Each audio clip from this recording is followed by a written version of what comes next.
ఉన్నటువంటి ప్రజలు పార్టీలు నాయకులు కార్యకర్తలను కాకుండా ప్రజలందరూ స్వచ్ఛందంగా తరలి రావడం జరిగింది. నిన్న బాపట్ల, పల్నాడు, గుంటూరు, నెల్లూరు, తిరుపతి జిల్లాలకు సంబంధించి నూతనంగా ఏర్పడినటువంటి జిల్లాలకు సంబంధించి జరిగినటువంటి సిద్ధం మహాసభకి లక్షలాది మంది పాల్గొని జయప్రదం చేయడం జరిగింది.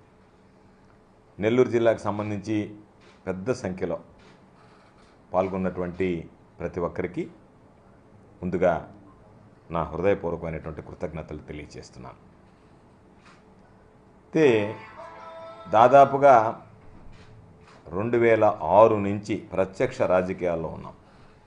మా కుటుంబం సుదీర్ఘంగా దాదాపు 60 సంవత్సరాల నుంచి మా కుటుంబం రాజకీయాల్లో ఉంది. అయితే ఎప్పుడన్నా ఏదన్నా ఒక సభకి జనాన్ని తరలించాలి అంటే బస్సులు పెట్టి బ్రతిమాలి మీరు రండి బాబు అని చెప్పని వాళ్ళని తరలించాల్సినటువంటి పరిస్థితి ఉండేది. నేను అనేక సమావేశాలు చూశాను. జాతీయ స్థాయిలో వచ్చినటువంటి నాయకులు నెల్లూరు వచ్చినప్పుడు చూసాం, ముఖ్యమంత్రులు లేదా వివిధ అధికారులు చాలామంది వచ్చినప్పుడు చూసాం, వివిధ అధికార హోదాలో ఉండేటువంటి వాళ్ళు చాలామంది వచ్చినప్పుడు చూసాం. అయితే దాదాపుగా ఈరోజు మేదరమెట్ల అంటే నెల్లూరు జిల్లాకు సంబంధించి చాలా దూరం, 200 కిలోమీటర్లు దాదాపుగా కొన్ని నియోజకవర్గాలకు, తిరుపతి నియోజకవర్గానికి అయితే 300 పైచిలుకు కిలోమీటర్లు ఉండేటువంటి పరిస్థితి. ముందుగా అన్ని గ్రామాల్లో చెప్పాం, మహిళలు ఇబ్బంది పడతారు, మీరు రాలేరు, తట్టుకోలేరు అని చెప్పి కేవలం పురుషులనే రమ్మని చెప్పాం, మగవాళ్ళనే రమ్మని చెప్పాం. అయితే ఎంత మేర వీలైతే అంత మేర రవాణా సౌకర్యాలు ఏర్పాటు చేస్తే, మాకు మీరు రవాణా సౌకర్యం ఏర్పాటు చేయలేదు జగన్మోహన్ రెడ్డి గారి సభకి తీసుకువెళ్ళడానికి అని చెప్పి మొట్టమొదటిసారిగా నా జీవితంలో అలకపోనడం అనేటువంటిది ప్రజలు చూడడం జరిగింది. ఇది ఎన్నడూ జరగలేదు. నాయకులు కానీ కార్యకర్తలు కానీ మనం ఇస్తాం దానికన్నా తక్కువ ఇస్తే ఆనందపడిపోయేవాళ్ళు. అబ్బా ఇంతమందిని తరలించాలని చెప్పి అనుకుంటున్నాం, ఇంకా తగ్గించి ఇచ్చారని చెప్పి మొట్టమొదటిసారి నా జీవితంలో ఇచ్చిన దానికన్నా మీరు ఇంకా మాకు ఎక్కువ ఇవ్వలేకపోయారని చెప్పి ఈరోజు ఉదయం కూడా పాపం కొంతమంది ఫోన్ చేసి బాధపడడం జరిగింది. మేము సిద్ధంగా ఉన్నాం, కొన్ని దగ్గరలో అయితే మీరు వెళ్ళలేరు, 200 కిలోమీటర్ల పైచీలకు కష్టం అని చెప్తే, లేదు మేము కింద కూర్చొని వెళ్తాము అని చెప్పి బస్సులో కొంతమంది యువకులు నిలబడి వెళ్ళారు, కొంతమంది కింద కూర్చొని వెళ్ళారు. ఇంత స్పందన అనేటువంటిది నేను ఎన్నడూ చూడలేదు.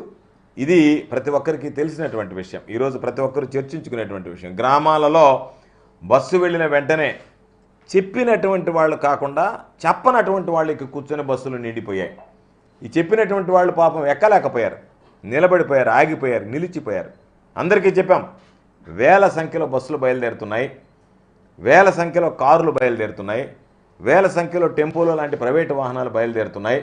మీరు ఇబ్బంది పడతారు అంటే ఏమీ ఇబ్బంది పడ్డా పర్వాలేదు, మేము రావాల్సిందేననేటువంటి ఒక దృఢ చిత్తంతో ఈరోజు తరలి వచ్చినటువంటి నేపథ్యం ఎన్నడూ చూడనటువంటి పరిస్థితి.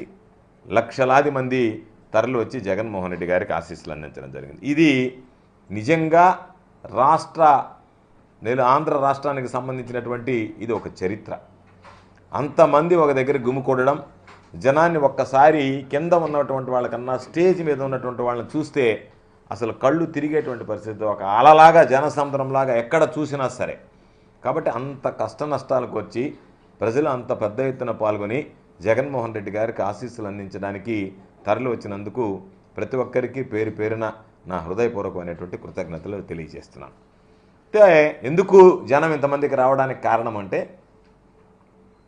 58 నెలలు జగన్మోహన్ రెడ్డి గారి ముఖ్యమంత్రిగా ప్రతి ఇంటికి సంక్షేమ ఫలాలను చేర్చగలిగాడు. కాబట్టి ప్రతి కుటుంబం ఈరోజు జగన్మోహన్ రెడ్డి గారి ద్వారా సంక్షేమ లబ్ధి మా ఇంటికి చేరింది అని చెప్పి గ్రహించారు. కాబట్టే ఆ ఇంట్లో ఉండేటువంటి వాళ్ళు తమ బాధ్యతగా జగన్మోహన్ రెడ్డి గారు ఏర్పాటు చేసినటువంటి సభకు వెళ్ళాలి, ఆయనకు మన ఆశీస్సులు అందించాలి, మనం మద్దతు పలకాలి, మనం అందరం రేపు జరిగేటువంటి ఎన్నికలకు మేమందరం సిద్ధంగా ఉన్నాం అనేటువంటిది ఆయనకి తెలియజెప్పాలనేటువంటి లక్ష్యంతో ఈరోజు రావడం జరిగింది. అంటే పథకాలు నేరుగా ఇంటికి చేరాయి, మనం నేరుగా ఇంటి గడప దాటి బయటికి వెళ్ళి జగన్మోహన్ రెడ్డి గారికి మన ఆశీస్సులు అందించాలనేటువంటి ఒక అరుదైనటువంటి ఆలోచనతో వచ్చే ప్రభుత్వం సొమ్ము ఇచ్చారు ఏముందనేటువంటిది కాకుండా పార్టీలకు అతీతంగా పార్టీలతో సంబంధం లేకుండా ఏ పార్టీకి చెందనటువంటి వ్యక్తులు కొంతమంది కరుడు కట్టినటువంటి తెలుగుదేశం పార్టీకి సంబంధించినటువంటి వ్యక్తులు వీళ్ళందరూ కలిసి బస్సులు ఎక్కి తరలి వెళ్ళారంటే దాని అర్థం ప్రతి కుటుంబానికి ఈరోజు లబ్ధి చేకూరింది కాబట్టి జగన్మోహన్ రెడ్డి గారు ప్రతి కార్యక్రమాన్ని ఇంటికి చేర్చాడు కాబట్టి ఆ ఇంటిలో ఉన్నటువంటి కుటుంబాలు జగన్మోహన్ రెడ్డి గారికి ఆశీస్సులు అందించడానికి బయటకు వచ్చాయి. అయితే దురదృష్టం ఏంటంటే బ్రహ్మాండంగా సభ జరిగింది, జనం బ్రహ్మాండంగా హాజరయ్యారు. తెలుగుదేశం పార్టీకి సంబంధించినటువంటి చంద్రబాబు నాయుడికి కన్ను కుట్టింది. ఇది చంద్రబాబు నాయుడికి ఎప్పుడూ పాపం గ్యాస్ట్రిక్ ట్రబుల్ ఉంది.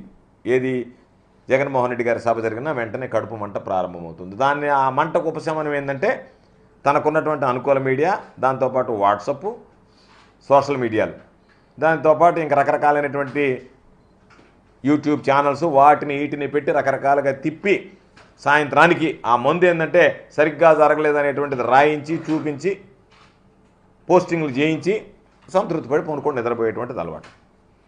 ఈరోజు నేను అడుగుతున్న చంద్రబాబు నాయుడిని కానీ రాతలు రాసినటువంటి వాళ్ళు కానీ కూతలు కూసినటువంటి వాళ్ళని కానీ 2,70,000 కోట్ల రూపాయలు ప్రజలకు అందించినటువంటిది గ్రాఫిక్సా? అంటే అమ్మఒడి పథకం ఇంటికి చేర్పించింది గ్రాఫిక్సా? రైతు భరోసా ప్రతి